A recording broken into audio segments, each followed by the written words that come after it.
என் பேர் ஜான்சி. நான் இந்த ராஜம்மாள் காலேஜில் தான் இப்போ ஃபஸ்ட் இயர் சேர்ந்துருக்கேன். வந்த உடனேமே இந்த காலேஜில் வந்து நல்ல ஒரு அட்மாஸ்ஃபியர் ஃபஸ்ட்டு இருந்துச்சு. மேமெல்லாம் பார்த்திங்கன்னா ஃப்ரெண்டு தான், அப்படி நல்லா க்ளோஸாக என்ன வேணுமா, என்ன பண்ணணும் ஃபஸ்ட்டு வந்தோடனே சாப்பாடு கொண்டு வரலன்னா எப்படிலாம் பண்ணணும் எல்லாமே சொல்லி கொடுத்துட்டாங்க.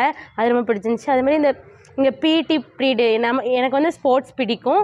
இங்கே அதை பற்றியுமே இருக்குது. ஒரு சார் இருக்காங்க, அவங்களும் நல்லா சொல்லித்தரேன், நீங்கள் வந்து கிரவுண்டில் வந்து விளையாடலாம் அப்படிலாம் சொல்லிட்டாங்க. எனக்கு அதுவும் ரொம்ப பிடிச்சிருந்தது காலேஜில்.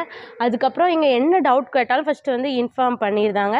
அதுக்கப்புறம் ஆஃபீஸில் இருக்கவங்க எதுலாமே நமக்கு என்னென்ன தேவையோ எல்லாமே அவங்க சொல்லி கொடுத்துட்டாங்க. அதுக்கப்புறம் இப்போ வந்து ஃபஸ்ட்டு 1 வீக்காக ஃபுல்லாக வெளியிலேருந்து தான் ஆள் கூப்பிட்டு வராங்க. நாங்கள் வந்து தயக்கமின்றி ஃபஸ்ட்டு போய் பேசணும், அந்த ஒரு நோக்கத்துக்காண்டி வெளியிலேருந்து ஆளை கூப்பிட்டு வந்து இங்கே பேச வைக்கிறாங்க. அது வந்து எங்களுக்கு ரொம்ப பிரயோஜனமாக இருக்குது. பொது அறிவு வந்து நிறையா எங்களுக்கு வந்து வளர்றதுக்கு அது உதவியாக இருக்குது. நாங்கள் வந்து தைரியமாக எப்படி முன்னாடி போய் நிற்கணும், ஃபஸ்ட்டு டீச்சருக்குள்ள இதுவே தைரியம் தான். அந்த தைரியத்தை ஃபஸ்ட்டு கற்றுக் கொடுத்துருக்காங்க. நாங்கள் பிள்ளைங்கிட்ட எப்படி அன்பாக நடந்துக்கணும் அதை பற்றி தான் இப்போ கிளாஸ் போய்கிட்டு இருக்கு. எனக்கு ரொம்ப பிடிச்சிருக்கு. எனக்கு ஃபஸ்ட்டு டீச்சர் ஆகணும்னு ஆசை. கண்டிப்பாக இந்த காலேஜ் விட்டு போகும்போது நல்ல ஒரு டீச்சராக போவேன்னு சொல்லிட்டு எனக்கு நல்ல நம்பிக்கை இருக்குது. அதுமாதிரி நாங்கள் என்ன விரும்புகிறோமோ அதை வந்து இந்த காலேஜில் செய்ய எங்களுக்கு தூண்டுறாங்க. அதனால எனக்கு ரொம்ப பிடிச்சிருக்கு.